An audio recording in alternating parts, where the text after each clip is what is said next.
Good afternoon. Welcome to this webinar on non-financial and integrated reporting in the public sector. I am Melvin Neate. I chair the IIA Public Sector Committee, and I am the facilitator for this afternoon's webinar. As way of background, the ECIIA and EUROSAI are working together to promote governance, accountability and audit across the European public sector. As a result of this collaboration, we're working on a project to assess the position on non-financial and integrated reporting. This webinar is intended to share some of our findings so far, to inform on the challenges, opportunities, benefits and assurance aspects, and to seek views, invite questions from participants. Let me start by introducing our panel of speakers. We have Soledad Llamas, who is Audit and Risk Director of Canal de Isabel II from Madrid. She is the chair of the EUROSAI ECIIA Working Group. Our next panelist is Professor Vicente Montesinos from the University of Valencia. The next panelist is Professor Adriana Tiron Tudor from the University of Romania. And the final panelist is Martin Dees from the Netherlands Court of Audit, representing EUROSAI. I'll now hand over to our Secretary General of ECIIA, Pascal van den Busch, to explain the technical aspects.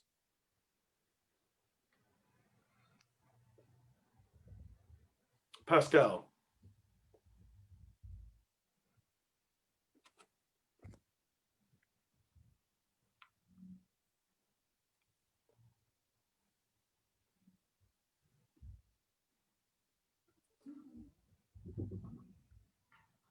Hi, everyone. Do you hear me? Yes. Okay, thank you. So welcome, everyone. And I just wanted to tell you that if you would like to join the discussion, you can leave your question in the Q&A bottom session that you have below the screen. And we will be handling this question at the end of the discussion together with the different panelists. We will also use some polls during this webinar, and the question will pop up right on the screen, and you will be able to participate, and we will show the results just after.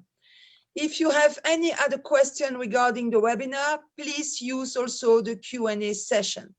So now I would like to give the floor to Soledad to tell us more about the project that we are working on with EUROSAI. Soledad, the floor is yours. Okay, thank you, Pascal. I want to start with definitions. I want to start with non-financial reporting, that usually is the first step. And after, we will define and speak about integrated reporting. Non-financial reporting covers environment, social responsibility, respect for human rights, governance, and anti-corruption issues. Non-financial reporting was driven by climate change, and usually this information is presented in annual reports and accounts. It is under EU Directive 2014/95 that large companies have been required to disclose in the reports a wide range of information on their policy, data, and risk in relation to these topics. And now, integrated reporting. Integrated reporting includes both financial and non-financial reporting, and is presented in such a way in order to show how organizations create or add value in the mid and long term. First of all, entities should carry out a reflection exercise on how they add value, how they use the capital they receive, and how a new product adds value while keeping stakeholders and society informed. The capital are stocks of value that are increased, decreased, or transformed through the activities and outputs of the organizations. Sorry. They are categorized in the framework IIRC as financial, manufacturing, intellectual, human, social and relationship, and natural capital. Although organizations prepare an integrated report, they are not required to adopt to this structure. It's only an example. Usually, the first step is non-financial reporting, and after that, companies start to think about how they create value, and beginning with integrated reporting. And now, internal audit and external audit. What is our function? No? Internal and external audit can play a fundamental role in the promoting non-financial information and integrated reporting due to its independent position, its global vision of a company, and its knowledge of risks. There are different roles that auditor can play, and this depends on the degree of maturity of the project. During the implementation, you can audit the change management process as well as advise on how to approach the project and assess the information required. Once implemented, internal audit performs an assurance role that may include assessing risk, defining the relationship of the three lines, and finally, last but not least, by ensuring the effectiveness and efficiency of the process.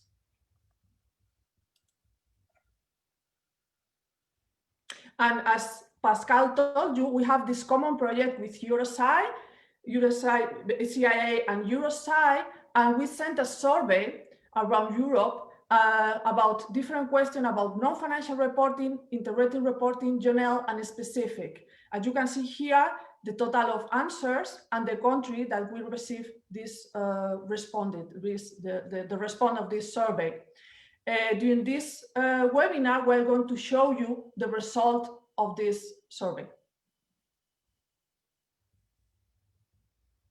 Thank you, Soledad. I'll now hand over to Martin to talk a little bit more about why integrated reporting is so important. Over to you, Martin. Thank you very much, Melvin. It's my pleasure to contribute to this webinar from the EUROSAI side. And I'm very happy that integrated reporting is now also more and more adopted in the public sector environment, because I think the public sector should lead by example in adopting and developing this important phenomenon. And in doing so, the public sector can build on the achievements in the area of financial reporting and also non-financial reporting, which in the public sector also includes a reporting on performance, like in terms of effectiveness and efficiency. I want to stress one point, that I think that non-financial reporting and integrated reporting should not float freely in the air. It should be anchored, they both should be anchored in and also reflect public accountability, which is a key concept in public administration, and also a very complex concept, because it deals with accountability for fairness, accountability for finance, and accountability for performance. Public administration is a complex challenge, a balancing act between all those various dimensions. This public accountability in its turn should reflect the fulfillment of internal and external responsibilities.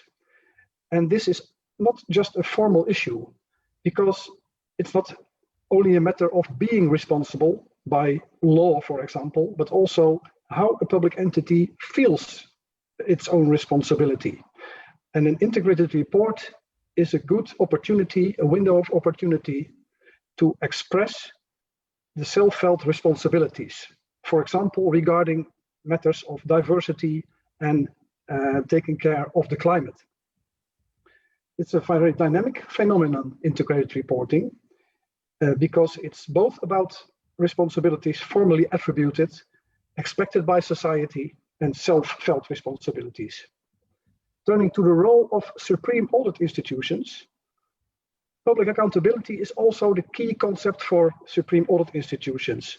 SAIs should promote and uphold public accountability, and thus also have an important role in relation to the further development of integrated reporting. In the first place, they do so by executing sound public sector audits. But in the second place, they also stimulate and promote. They encourage public entities to adopt integrated reporting, and they can use carrots, sermons, and sticks to do so. In this stage, integrated reporting is still in a very early stage of development.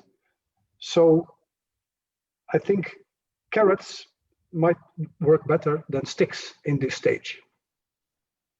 Thank you so far. Thank you, Martin. Now we're going to have a series of questions which we're going to pose to participants and then discuss the results. The first question: is non-financial reporting compulsory for the public sector in your country? And you have a number of options there. So over to you.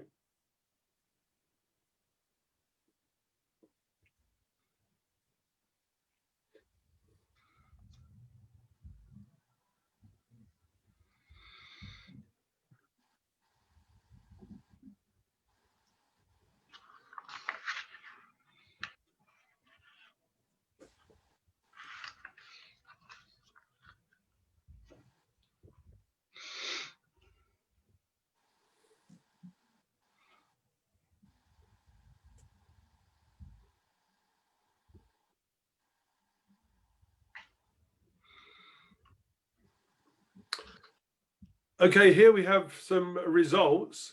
I'll hand over to Soledad for comment, please. Okay, thank you, Melvin. Okay, 33% of the attendees responded yes, and 47% of the attendees responded no. Thank you for your answers. In the survey, with regard to non-financial reporting law, we asked the same question: if it was a specific obligation for the public sector in their country, in order to analyze the transposition of the EU Directive 2014/95 into national law. And there isn't a specific obligation for the public sector in 62% of those countries surveyed. For more detail, in Belgium, Czech Republic, Lithuania, and Malta, this report is mandatory for the public sector. And 20% of the country survey don't know if there is a specific obligation. Analyzing your answer, we can see more or less similar response with the survey. Maybe the different percentage could be due to the number of people who attended this webinar in the same country, because the survey results are by country. And for conclusion, if the European Directive included a specific reference to the public sector, this will boost non-financial reporting in the European public sector. Thank you, Soledad. We'll move on to the next question. Which types of non-financial information are included in the annual reports? And there you have some choices. So please vote.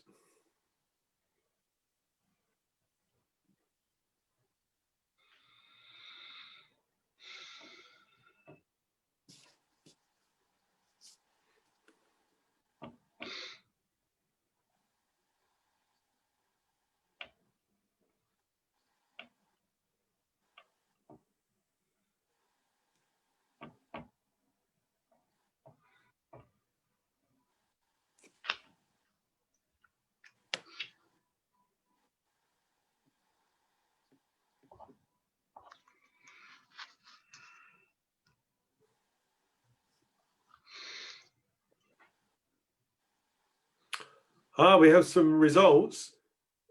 Can I ask Martin, could you comment on the results, please?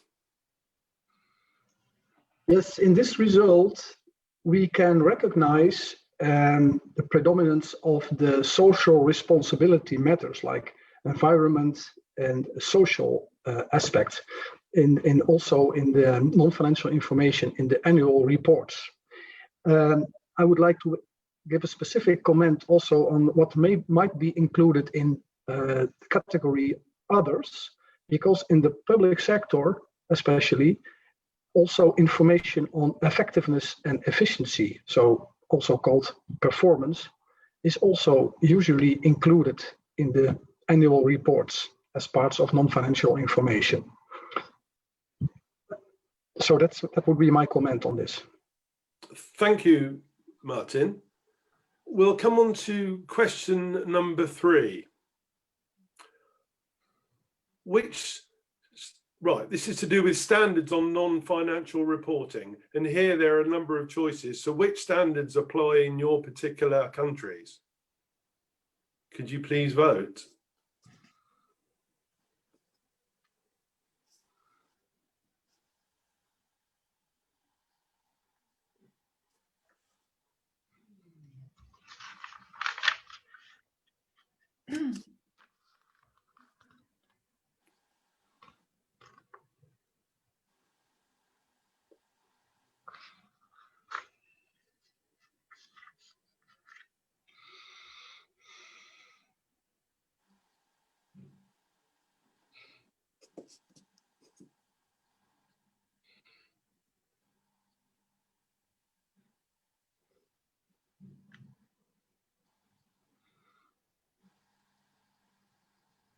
We have some results now. Soledad, could you comment, please? Yes, thank you, Melvin. Wow, I'm surprised. 60% of the attendees responded Sustainable Development Goals of the United Nations, and 42% of the attendees responded GRI, and 32 IIRC. Okay, thank you for your answer. With regard to the standards applied in the non-financial reporting in the survey, thank you, Pascal. In the survey, each standard represents 20% of the answers. For more detail, Czech Republic applied the above 4 standards, and some of the participants responded that they apply domestic regulations. It's important to remember that these 4 standards are not incompatible. In fact, they are complementary, and many companies started by implementing GRI for non-financial reporting and then take the step to integrated reporting with the IIRC. Both United Nations frameworks are usually common in the entities, and they decide which objectives to focus upon. When we will see this same question under integrated reporting, it's possible that the number changes. Thank you, Melvin. Thank you. So we move on to the next question. What is the current or potential role in relation to integrated reporting in the public sector in your country? Could you please select 2 options?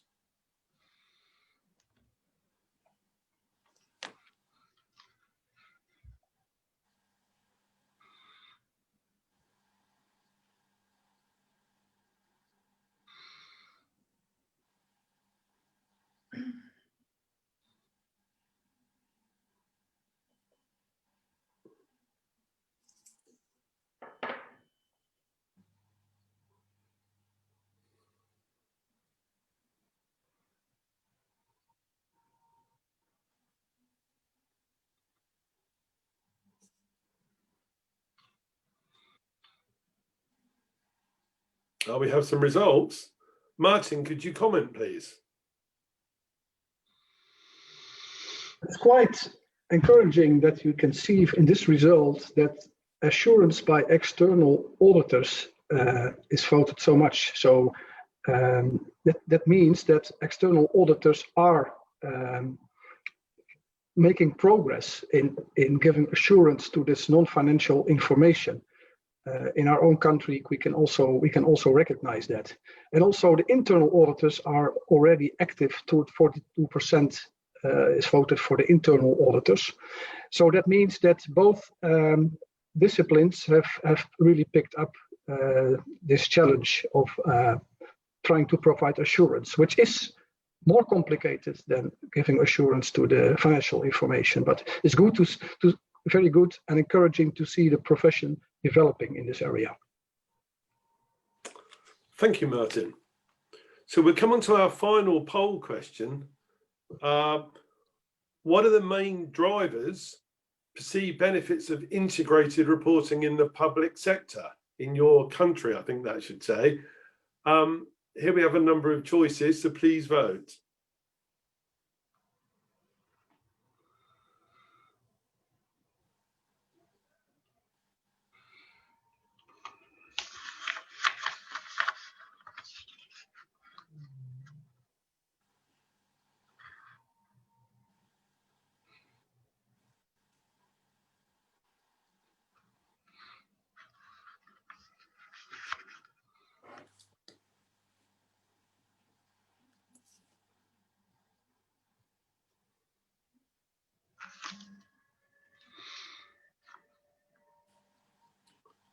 Okay, we have the results. So I'll first hand over to Soledad to comment first, and then Martin on these results, please. Wow, yeah, 80% of the attendees responded that improved transparency is one of the main drivers, and the half of the attendees responded develop communication with external stakeholders. Yeah, thank you. If we can see the same with the survey. Yeah, as you can see in this graph, thank you, Pascal. As you can see in this graph, it was possible that in the same as in the poll, it was possible to choose more than one answer. Regarding the main perceived benefits to the application of the integrated reporting, the principal is the improvement of transparency with the 80%, followed by developing communication with external stakeholder with 60% of the answers. And I want to emphasize that it's impossible to ignore the importance of entities reporting to their stakeholders in order to explain how they create value and how they will continue to do so in the mid and long term. Better communication of objectives is of greater relevance in the public sector because citizens demand more transparency in management and the proper application of resources. And one way to achieve this goal of transparency and communication is through integrated reporting. Martin, the floor is all yours. Well, I would add a little reflection on integrated thinking, which was also reflected in the votes. I think that integrated reporting is also a unique chance to involve not just the PR department or the accounting department in the art of reporting, but really to include the whole organization in drawing up a credible and meaningful integrated report. So in that sense, it could also be an integration effort within the reporting organization. And by doing so, integrated thinking can really be supported by integrated reporting. Thank you, Martin. That completes the results of the polls. Thank you all very much for participating. The next part of the webinar, I would like to hand over to Professor Vicente Montesino-Silva, who will talk a little bit about the challenges, benefits, and opportunities. So without more ado, over to you, Vicente. Okay, thank you, Mr. Chairman. The presentation is just a review for further reflection, just a summary of the state of the art. Then the first part of my presentation deals with the origin and determining factors of the non-financial reporting. Next, please. Then this process starts. The first step is the search for sustainability. Then new requirements for information and transparency appears, and the assurance for non-financial reporting is a difficult task, is a different one of the audit of financial reporting. And finally, the regulators prepare resource information and responsible of good governance should work together. This is important, this union of the people involved in this process. Next, please. Okay, then what are the the pressures, commitments, the reasons of this process. Then we can talk about two main approaches. The first one is the institutional approach, and the second one is the approaches linked with stakeholders, legitimacy, and agency issues. Then the first one, we have the importance of the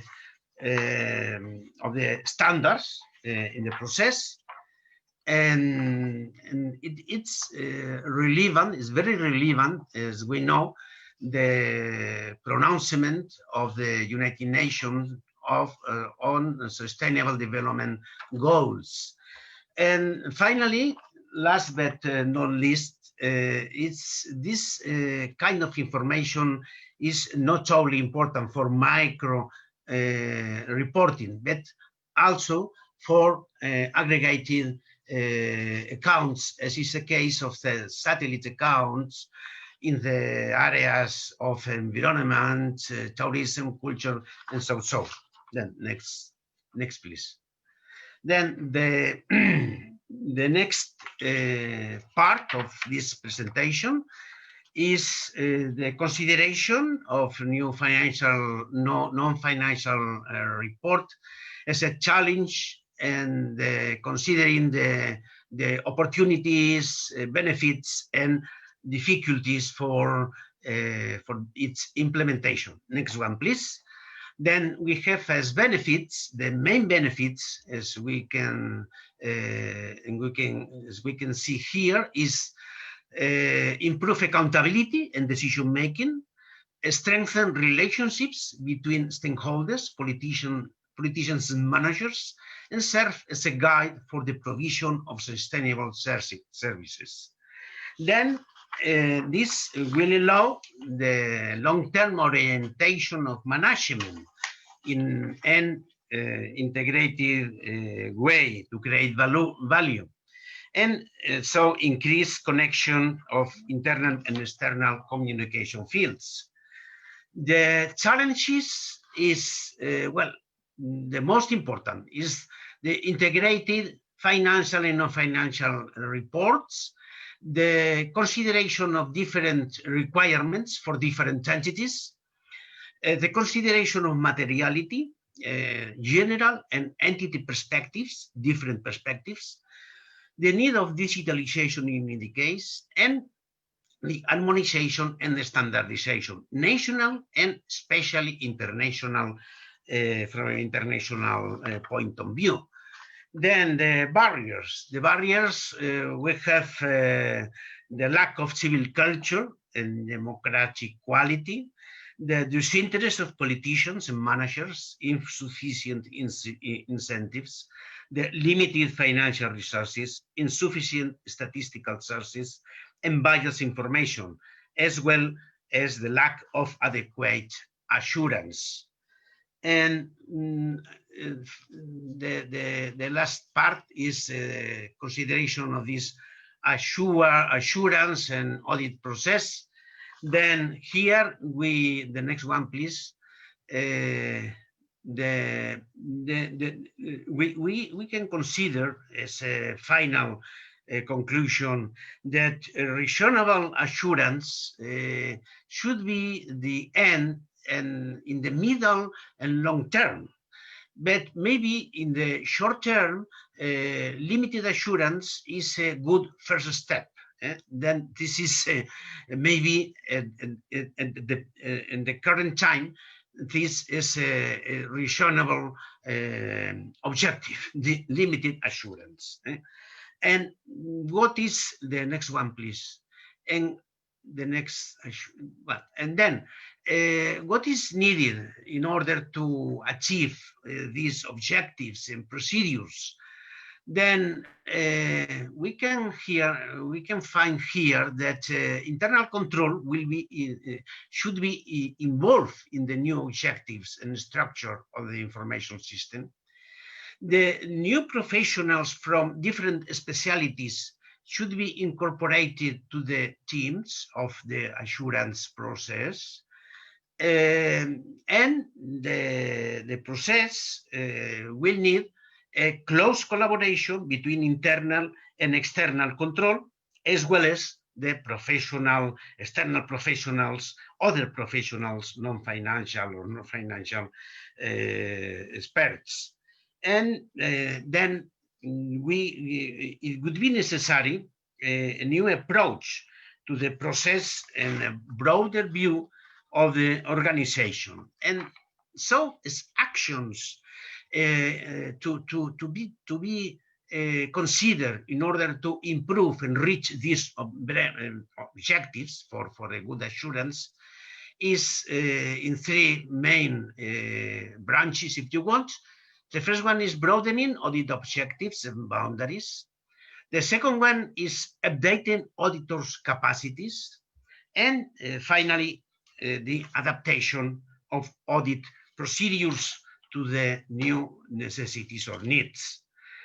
And as concluding remarks of this short view of the state of the art, we can talk about three main considerations. Then the first one is, as a minimum, the verifier should include a pronouncement on the incorporation or not incorporation of this type of information and its compliance with legal and professional standards. The second consideration, the need of a new methodology for this work of assurance of non-financial reports, and then operational audit methodology could be a good reference for this task. And finally, the promotion and control of non-financial reporting should be an important challenge, not only for auditors, but also for politicians and stakeholders. Thank you for your attention. Thank you very much, Professor Vicente.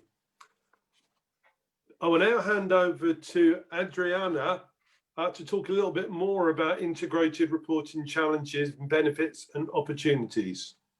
So over to you, Adriana.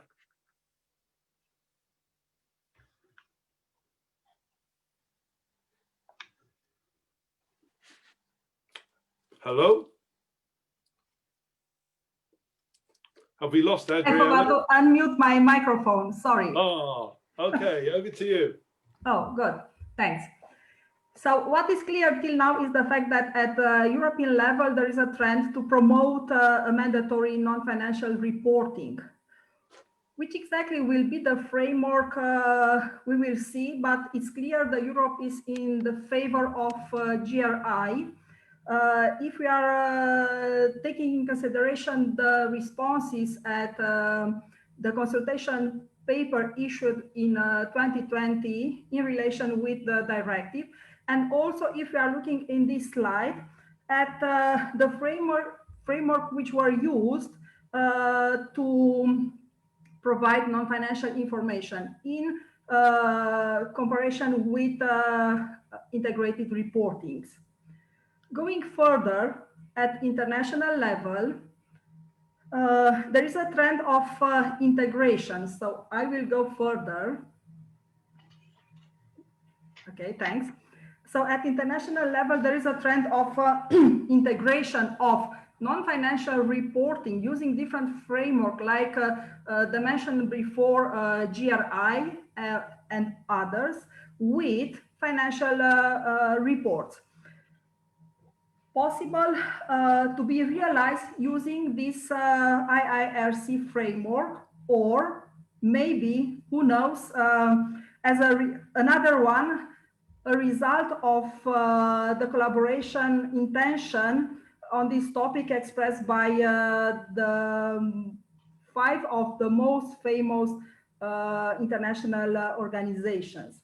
So the main idea with this international trend is the fact that the intention is to present the whole activity in an integrated manner and in the same time reflecting the entity integrated thinking.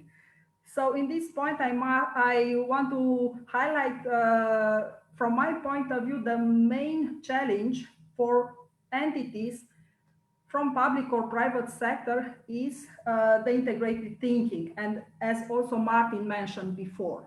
And I will go further to the next slide to continue the discussion in the context of public sector. So, of course, in public sector, we are trying to achieve a good governance. This good governance implies at least 7 components, as we can see in this slide. All of them are interacting, and together they are contributing to a good governance in public sector. Meaning, of course, to, as you can see in slide, achieving the intended outcomes while acting in the public interest. If you are taking a closer look at the element C, here we can see how the outcomes must be grouped in social, economic, environmental to provide information to all the users. Then going through D and E to F, here we can see the internal auditor role to manage the risk, to help the entity to strengthen the internal control and to support in the end the whole activity. And then going further to G component, here we can see the role of the external auditor in providing an assurance in relation with the reports provided. And here I will continue a little bit to emphasize the role of reporting going further, discussing about public sector reports. Of course, all of us, we know as public entities, we are reporting for many reasons. We deliver, for instance, financial reports, including here the financial statements, the budget execution and others. And also we are providing sector-specific key performance indicators and others like sustainability, environmental, social impact reports. Why we are doing these reportings, for what reason they are needed? Of course, we are trying, by providing this kind of information in separate reports, to demonstrate our accountability to different categories of users. In this sense, I will try to promote the integrated reporting, and in the next slide, I highlight the idea of, the main idea of integrated reportings is the fact that by providing a single report in a we can provide the whole type of information, including here financial and non-financial. So just in some words, what is the meaning of this new style, a new type of integrated reports?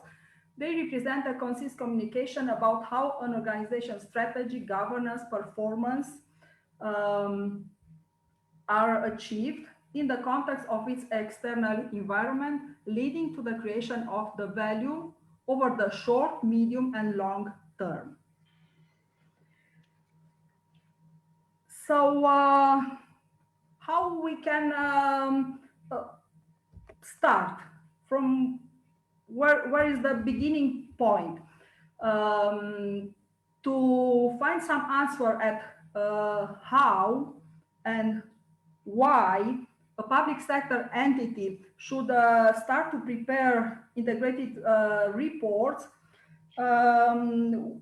We analyzed some examples from public sector, and in this slide we can see, for example, a municipality, a state-owned enterprises, but the examples are many.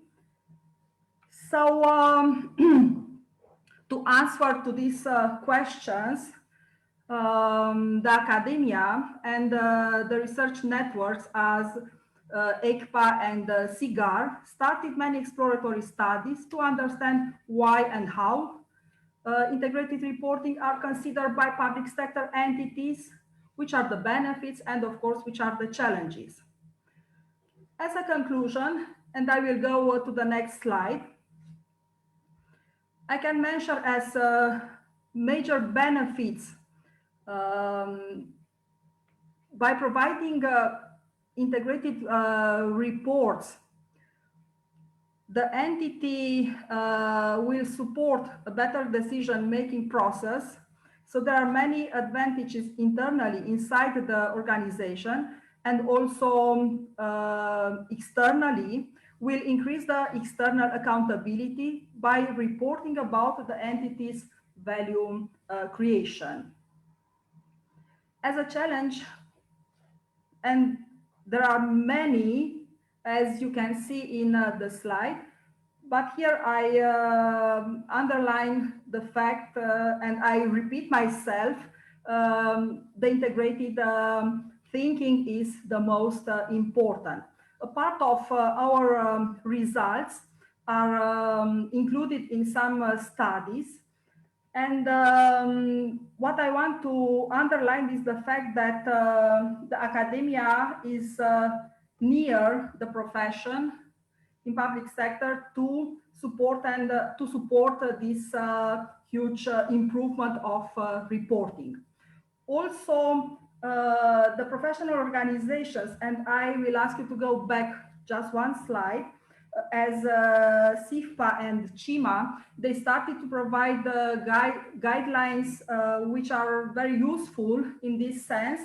And also here I'm mentioning the Accountancy Euro Public Sector Group dedicated to these issues, and also World Bank and the International Public Sector Board.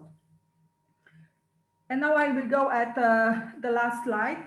My main message in conclusion is the fact that applying an integrated reporting in public sector, of course, might contribute in a positive manner to a public sector good governance. But in the same time, it's very important to realize the challenge of changing the thinking inside the entity to an integrated thinking. Meaning by this to have a very clear management goal established with a multi-capital focus on short-term and long-term, of course, in a proactive environment. And the last idea is mentioned in the first part of this slide. It is very important to foster a culture of collaboration and integration. Only in this manner we can add a real value. Thank you very much. Thank you very much, Adriana. So there we had two sessions very much outlining the benefits, challenges, opportunities of integrated reporting. We come on now to the questions and answers session.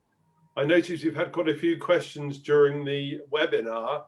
Pascal, over to you. Thank you, Melvin. So I have a first question, and it's dedicated to you, Soledad, as mentioned in the question. One of the participants would like you to explain how you consider you can add value with integrated reporting to your company. Okay. I think, as I start in the webinar, I think the companies receive capitals or elements, and according to their values, mission, strategy, risk, they create new elements, and this process is how they create value. I love an example that is Starbucks. No, are you client for Starbucks? And maybe why you are client, maybe for the Wi-Fi, maybe because they write your name on the cap. The venues are very comfortable and you can spend hours with your laptop on a sofa. And what is interesting here, we don't mention the coffee, and it's a coffee shop. And this is Starbucks add value with other things that are not coffee. But this is in the private sector, no? And I think, Pascal, you tell me about my company. My company is Canal Isabel II, is a public entity that provides water to more than 6 million people in the community of Madrid. And we add value in different processes. But I want to explain one example is the waste water. We receive this water, and of course, part of this water returns to the river after a treatment.